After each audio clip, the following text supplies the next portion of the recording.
निवडणूक निकालावरून संजय राऊत यांनी भाष्य केलेलं आहे। मतदार याद्यांचा घोळ महाराष्ट्रासारखाच दिल्ली आणि हरियाणामध्ये दिसला, हाच पॅटर्न बिहारमध्ये दिसेल।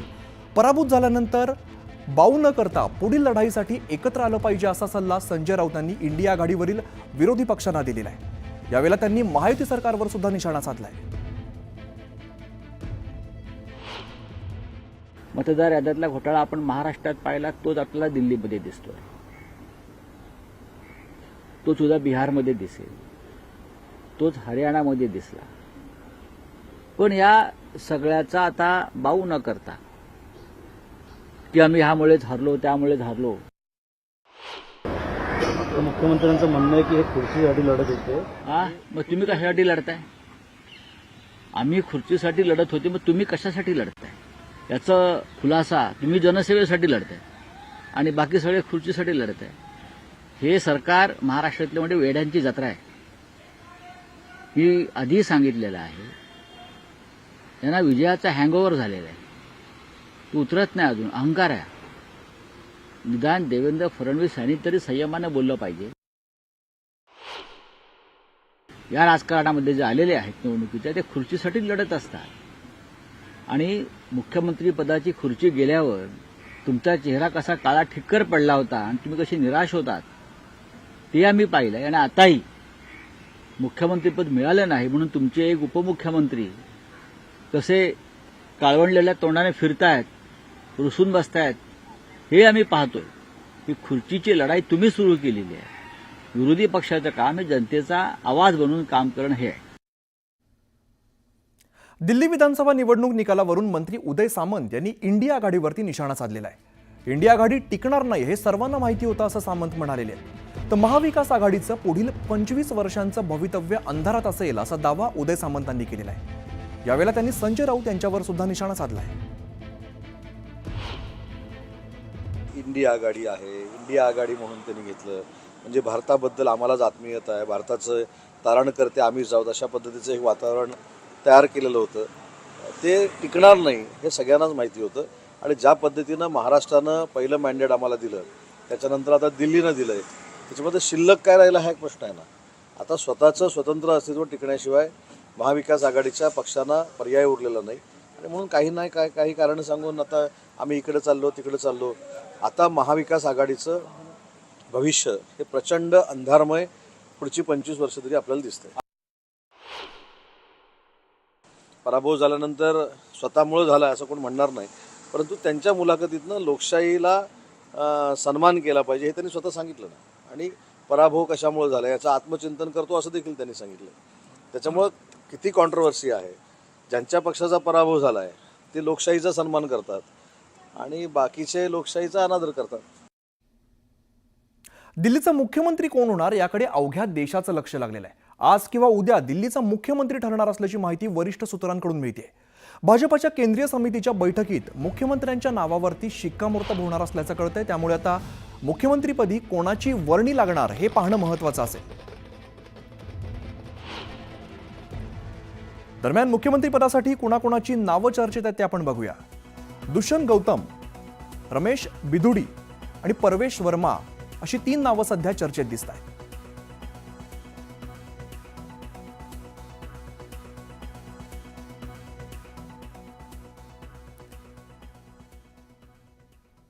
दिल्ली निवडणुकीमध्ये आपचे सर्वेसर्वा अरविंद केजरीवाल यांचा धक्कादायक पराभव झालेला आहे।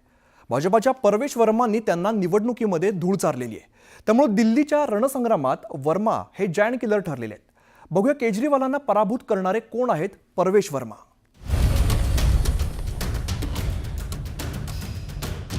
अरविंद केजरीवालांच्या पराभवामुळे आम आदमी पार्टीला मोठा धक्का बसला, कारण दिल्लीच्या निवडणुकीत केजरीवालांकडे आपचं नेतृत्व होतं, मात्र त्यांनाच निवडणुकीत दारुण पराभवाचा सामना करावा लागला।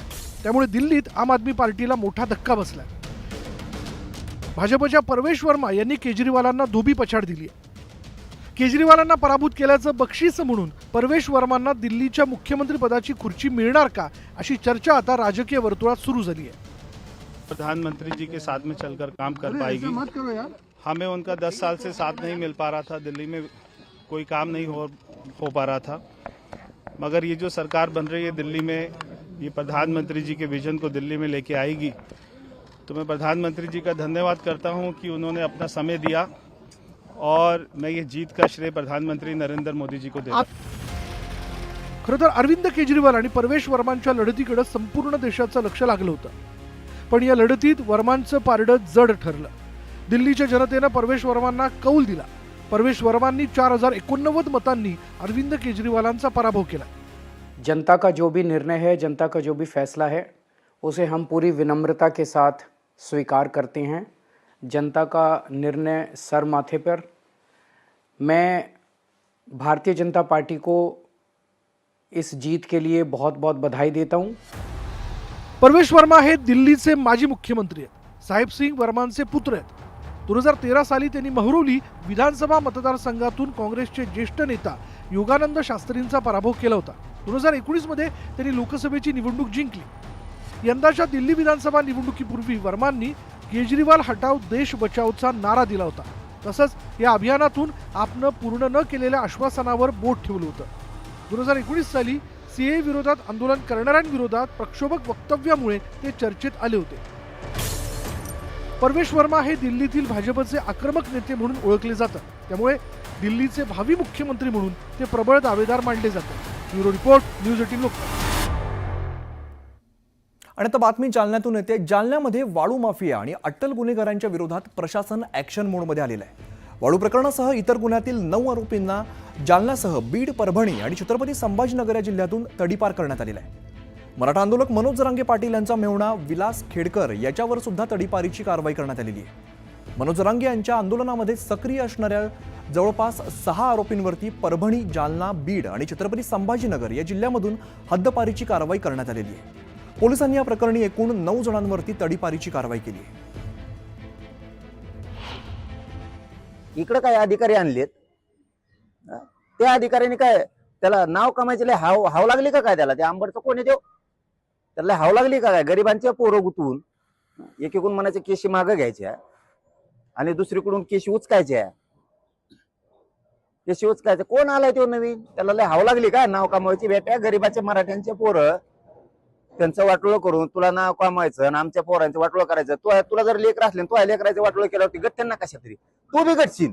तुला वाटत असं आज मी अधिकारी आमका आहे तमका आहे, तू आज करशील वळवळ, उद्याच्याला कधी काळी तू हातात येशीलच, कारण तुला राज्यात कुठेतरी तू ड्युटी करणारच आहे. भाऊ, मनोज जरांगे पाटलांच्या साळ्याला वाळू माफिया म्हणून अटक झालेली आहे. कोणाचा साळा आहे किंवा कोणाचा नातेवाईक आहे याच्यावर कोणाला अटक होत नसते. जर काही गुन्हे केले असतील तर त्याच्यावर अटक होते. माझ्याकडे याची माहिती नाही आहे. इकडे मुंबई मागी गणेशोत्सवातील मूर्तींचं विसर्जन अजून सुद्धा होऊ शकलेलं नाहीये. प्लॅस्टर ऑफ पॅरिस म्हणजेच पीओपीच्या मूर्तींच्या विसर्जनासंदर्भात कोर्टाने महत्त्वाचा निर्णय 30 जानेवारीला दिलेला आहे. पीओपी मूर्तींचं विसर्जन नैसर्गिक तलावात नको असे आदेश कोर्टाने दिले. त्यामुळे कोर्टाच्या आदेशानुसार विसर्जनासाठी गेलेल्या मंडळांना पालिका प्रशासनाकडून मज्जाव करण्यात आलेला आहे. त्यामुळे चारकोपचा राजा, पेशवा कांदिवली, कांदिवली श्री, चांदिवली इच्छापूर्ती यांसारख्या मोठ्या मंडळांच्या गणेश मूर्तींचं विसर्जन रखडलेलं आहे. 1 फेब्रुवारी रोजी बाप्पांची गणेश जयंतीच्या दिवशी प्राणप्रतिष्ठा होणार होती आणि अचानकपणे 30 तारखेला कोर्टाचा एक इंटरिम ऑर्डर आली की पीओपीच्या मूर्त्या यांचं विसर्जन नैसर्गिक स्रोतामध्ये होत नाही. आलेल्या बाप्पाचं ऑलरेडी स्थापनापूजा झालेली होती. 7 दिवसाचे गणपती ज्यावेळेला विसर्जनाला निघाले, ते मार्गस्थ होता होता ज्यावेळेला त्या तलावाकडे आले, त्यावेळेला स्थानिक प्रशासनाने त्यांना विरोध केला की तुम्ही ही गणपतीची मूर्ती विसर्जन करू शकत नाही आणि त्या मूर्त्या तिथेच थांबवल्या आणि त्यांनी तिथच्या ज्या मूर्त्या होत्या त्या परत मार्गस्थ सभामंडपात करण्यासाठी त्यांनी भाग पाडले. कसं आहे मॅडम की कोर्टाने डिसिजन दिलं की 30 तारखेला गणपती बसल्यानंतर आम्हाला नोटिफिकेशन दिलं. त्याच्यानंतर आम्हाला सांगितलं की तुम्ही मारवेला विसर्जन करू शकता. आम्ही गणपती काढला, विसर्जनाच्या मिरवणूक आमची चालू झाली आणि नंतर मध्ये जेव्हा मध्यवर्तीमध्ये आलो तेव्हा आम्हाला सांगितलं की तुम्ही तिकडे पण विसर्जन करू शकत नाही. हे आम्हाला खूप त्रास द्यायचा प्रयत्न आहे. या संदर्भातच मूर्तिकार संघटनेची बैठक पार पडली. सरकारने 24 तासात आम्हाला विसर्जनाची परवानगी द्यावी, नाहीतर आंदोलन करू असा इशारा संघटनांनी दिलाय. तुम्ही आमच्या मूर्तींची विटंबना करू नका, आमच्या मूर्तिकारांची विटंबना करू नका. हा जो उत्सव आहे तो चांगल्या पद्धतीने पार पडू दे आणि येत्या 24 तासात त्या ज्या मूर्त्यांना तुम्ही विसर्जन करायला बंदी घातली आहे त्यांना ताबडतोब विसर्जन करायला द्या, नाहीतर जन आंदोलन निर्माण होणार आहे आणि त्याचा रोष संपूर्ण या सरकारवर येईल. मी मुख्यमंत्र्यांना विनंती करतो की हे हिंदूंचं सरकार आहे, हिंदूंनी तुमच्या ताब्यात दिलेलं आहे, हिंदूंच्या सणांवर विरजण घालू नका.